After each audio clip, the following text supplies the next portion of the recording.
maravillosa, y en este lugar de paraíso terrenal que ustedes hayan decidido elegir estar en este lugar es tan interesante, porque es como que haber elegido estar cerca de una propuesta armada por varias mujeres obcecadas que decidieron que este lugar podía tener una feria de libros, que es maravilloso, pero con otras opciones que también son muy interesantes.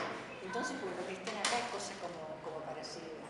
Yo quiero agradecerle a Natalia y a las muchachas de la organización por esta invitación. Y bueno, es para mí una enorme alegría poder compartir estos días de feria con ellas. Pensé que podía ser interesante, dado que desde hace muchos años yo trabajo en educación por el arte, y porque en este momento siento que hay necesidad de ponerlo sobre la mesa y que podamos charlarlo, sobre todo para la gente que está en el tema de la educación, para los artistas, para aquellos que puedan intervenir, para hacer que la educación por el arte pueda popularizarse, tocar este tema. Y voy a empezar con una cita de un educador por el arte venezolano que se llama Víctor Fuenmayor, que también es poeta y que conocí en las jornadas de educación por el arte de la Frida, cuando Víctor venía a jerarquizarlas con sus talleres de expresión corporal. Víctor empezó sus prácticas de expresión corporal siendo mayor, porque además es abogado, pero por una problemática de salud le aconsejaron que debía hacer algún trabajo que estuviera vinculado con la expresión corporal. Y como él viaja mucho a Europa a dar sus talleres de poesía, se vinculó con varias maestras interesantes y muy conocidas de Europa, y empezó la práctica de la educación de la expresión corporal, perdón. Y en la Argentina conoció a Patricia Stokoe, la gran Patricia Stokoe, y siguió trabajando. Se transformó en un coordinador de talleres de expresión por el arte muy particulares, porque Víctor incorporaba todo el tema de la sensopercepción, pero vinculada con el cuerpo primitivo, y además reflexionó profundamente sobre este tema.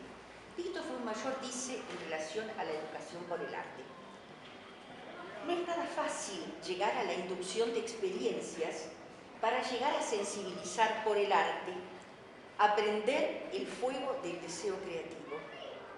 Es necesario incentivar de tal manera que los logros de descubrimiento personal puedan llegar a ser la materia posible del arte. El método es un despertar, apunta a un descubrimiento regulado por actividades y acciones cotidianas y vivenciales. Este partir desde la cotidianidad y desde lo vivencial plantea Víctor como elementos esenciales para poder llegar a armar una propuesta de educación por el arte.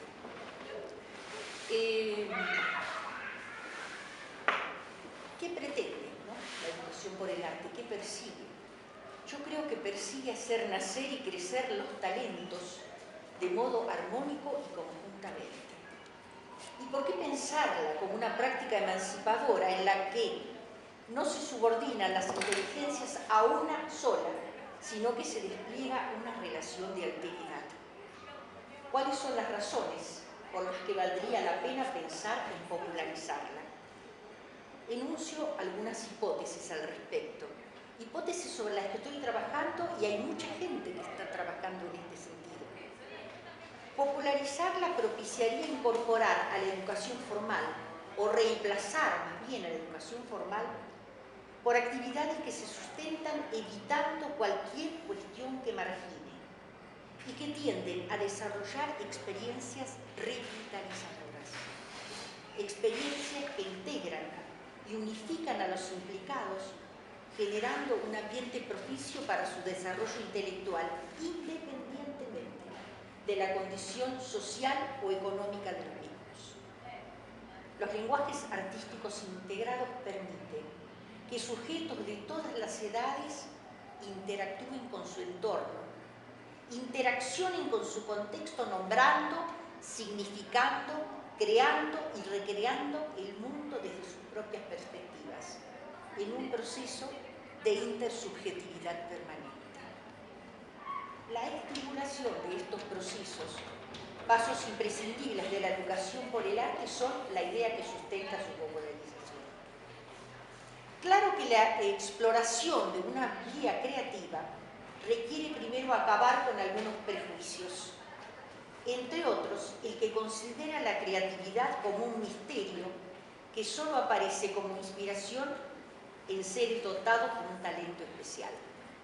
Hay un trabajo muy interesante de la poeta Denise Levertov, una poeta norteamericana, donde ella habla de este tema de la inspiración vinculando con el tema del trabajo en el acto creativo. Porque de pronto hay gente que escribe un texto y dice, es fruto de la inspiración, y no ubica al trabajo como un elemento necesario para la construcción de un producto creativo.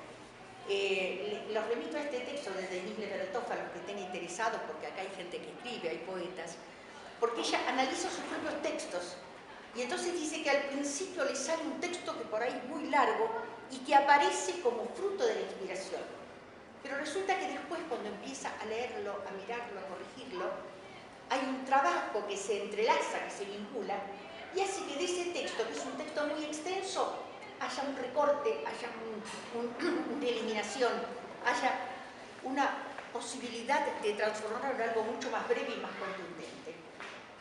Cuando vino Eduardo Galeano a Bahía Blanca, tengo una anécdota preciosa, porque Eduardo me decía, yo le doy leer a mis textos a un mozo de un bar.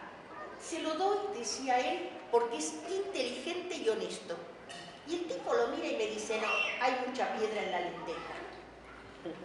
Y lo vuelvo a corregir y a cortarlo y se lo llevo y otra vez me dice, no, no, todavía hay mucha piedra en la lenteja, ¿no? Planteando esta cosa que como metáfora es preciosa para todos eran los pibes, ¿no? Piedra en la lenteja, miren qué linda, como para poder encontrar la esencia de lo que se escribe. Bueno, a veces se cree que la inspiración es fruto de unos elegidos, unos seres especiales y particulares. La educación por el arte dice que no, porque le da un buen lugar al trabajo, ¿no? El trabajo es también una parte importantísima para que eso que a veces sale de momentos de inspiración pueda llegar a armar lo que es la obra de arte.